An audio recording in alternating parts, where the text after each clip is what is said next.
Oh boy, it's time. Sunday, week 17. History repeats itself again. The Green Bay Packers taking on the Chicago Bears, this time at Soldier Field. You have to pardon me if I don't see a ton of reason for optimism here. I'm not necessarily going to try and just bury the Bears because, in a lot of ways, they kind of frankly do it themselves, unless you want to be disconnected from reality and be delusional. But we've got to be realistic here. Number one, like folks can try and make this out to be a big deal in terms of the rivalry and everything. When was the last time this really felt like a rivalry worthwhile? Like the Packers have several other teams that they care infinitely more about than the Chicago Bears, I promise you. They care way more about the Cowboys. They care way more about the Vikings than they do the Bears. That's just the reality. It's one of those one-sided rivalries where the Bears care way more about it than the Packers do, yet the Packers are always making the Bears their bitch. So there's a weird kind of dichotomy there of how that all works. The Bears care more, the Packers win far, far more. And now you come into another last game of the season type of situation where at least one of the teams, and in this case, it's both of the teams, have something to play for. Something similar to maybe, let's say, 2013. And you look at this and you say, okay, you want to ignore years and decades of previous history and give the Bears a fighting chance here. Where does that fighting chance come from? Where do they have that puncher's chance? How could they possibly win this game? Well, when you find out the news that David Bakhtiari on Thursday apparently tore up his knee in practice, it looks like he tore an ACL and is now out for the season. Not the way you want to achieve it, but damn, like, you have an all-pro left tackle go down, like you would think that might lead to the Bears being able to have a little more success potentially getting to Aaron Rodgers and getting some pressure on him and making him uncomfortable. So maybe you think there's a little bit of a reason for hope there. If you're a Bears fan, we already know, believe me, especially in my video where I talked about why in the hell people are celebrating mediocre 8-17. If you're in that third camp of you think these past few weeks are an indication of some big, massive turnaround, then you're probably believing that the 4 straight weeks of scoring 30 or more points against 4 terrible, crappy-ass defenses means that this offense has magically figured it all out. And let's humor you for a second. Let's say that they have. And let's say the Packers defense, who themselves are not the greatest, let's say, okay, the Bears are a different team than the one that faced Green Bay back in the last Sunday of November. This is a much different Bears team. And you think that the Bears are going to be able to run the ball more effectively? You think that they're doing a better job with their play calling and game planning to put Mitch in situations where he's less likely to fail, which therefore creates a little bit more success for the offense? We'll give you that. Let's just humor you for a second. This Bears defense has regressed mightily in the last 2 years under Chuck Pagano, and they've been doing exactly what I said they were going to do. They went from an elite unit to being an average defensive unit, which is not what you want to see when you're talking about a team that has invested that much on the defensive side of the ball. So if you think about this from the Bears, maybe you're hoping that for one game with all the marbles on the line, it's a win and they get into the playoff scenario in spite of everything that's happened this year, which is quite a bit, mind you. You'd think that the Bears defense can pull out a really spectacular performance here and at least have one game where they really cause problems for Aaron Rodgers and this Packers offense. And since it didn't happen in the first matchup, it's bound to happen here the last week of the season at Soldier Field. And you know what?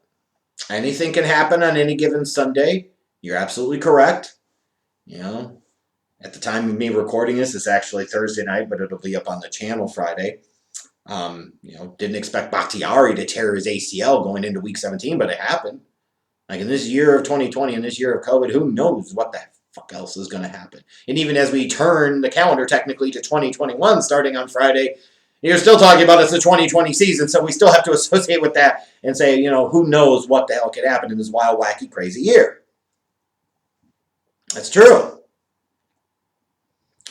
So if you're the Bears, you're sitting there and maybe thinking to yourself, and you're a Bears fan that want to be in that third camp of actually believing this is legit, like maybe you're thinking the Packers might struggle a little bit because even though they technically do have something to play for, trying to cinch up that first round bye, they might walk into this game a little too comfortable and a little too confident and cocksure of themselves that they're going to be able to easily handle the Chicago Bears. And there's a fine line between confidence and overconfidence and assuredness and arrogance. And I could see that too. Like if they run the risk of they were so up for the Tennessee matchup in Week 16 because they wanted to make a bigger statement.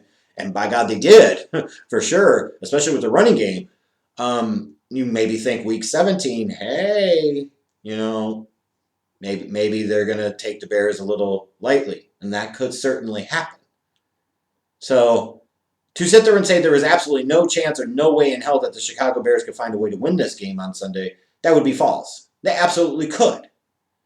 It's just incredibly unrealistic based off of recent history, Aaron Rodgers' history, and Bears-Packers history going back to the beginning of the Favre era in 92.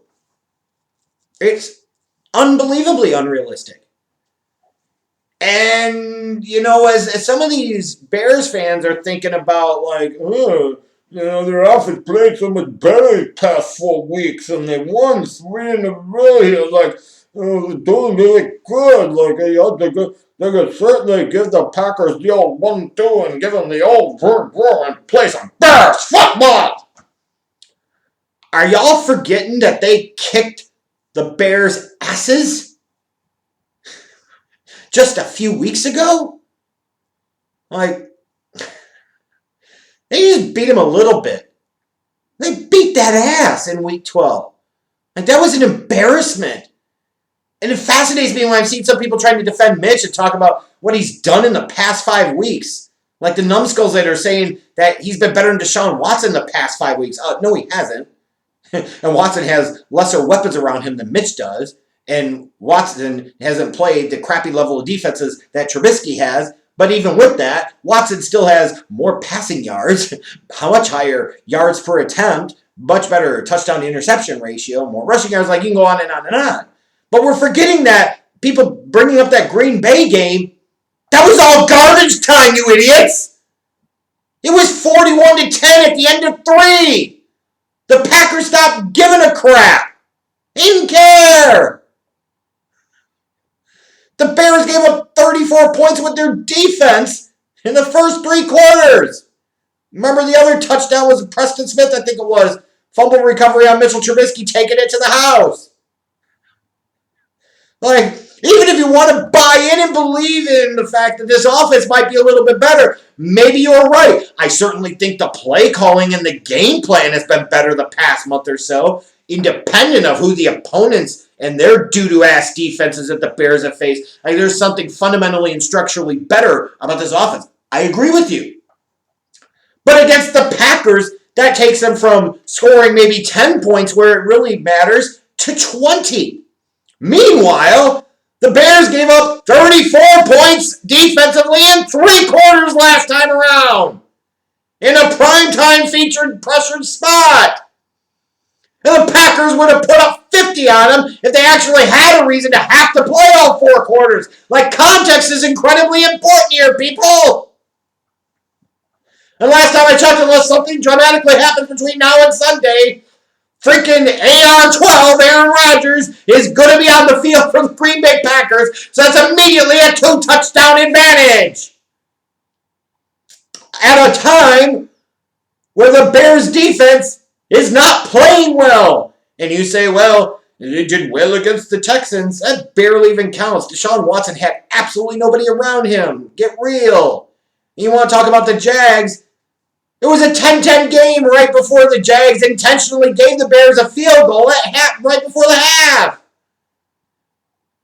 The Jags didn't give a shit about that game. Let's get real here. 2 teams that they played that did kind of care, had some type of talent on offense. The Vikings lit them up pretty good, and the Lions got in that ass too. So now they go and they play Aaron Rodgers, who has this belief of confidence that he owns the Chicago Bears because ding dong, dumb dicks, he does. Now he knows it's win and you get the first round bye, and he's going to want that extra week of rest like you got a motivated Aaron Rodgers. Yeehaw! And I think there's something else at play here, too, for the Bears. And we could say, like, Nagy's a culture guy, and Nagy's a good motivator. Well, he didn't motivate shit when they faced the Packers on Sunday night. Come on, man. Past few weeks, yeah, they've played hard, and they've won some games and put themselves in this spot. But one thing that concerns me a little bit about this is the Bears could still lose this game and potentially backslide into the backdoor into the playoffs. So will they truly sell out and go all out in order to win this game? I don't know that they do. Like, especially if you get some early reports, because the Cardinals-Rams game, the backup bowl, as you could call it, is going to be going on at the same time. Let's say you get some reports that the Rams are up big early. Like, the Bears might not care. All right? There's a couple different things here. Like, one, picking the game in its own isolated bubble. And then two, like, what's the impact of it? And that's what's crazy about it. Like, personally, other than absolute hope and prayer and wishing for miracles because it's the holiday season, you have absolutely no credible reason that you could point to as to why you could think that the Bears would beat the Packers on Sunday. No way. No way. And even if it were somehow to miraculously happen, you can't come back and say, see, I told you so. You didn't say shit. You didn't tell shit. Because on paper, which again, is why we played the game, but on paper, there is nothing you can point to that is credible, tangible, or believable that gives you any indication that this isn't going to be more of the same. Especially when you do look at history, and to those idiots that sit there and say, well, history doesn't matter. Sometimes it doesn't, but sometimes it really does. Like, there's a mental block there.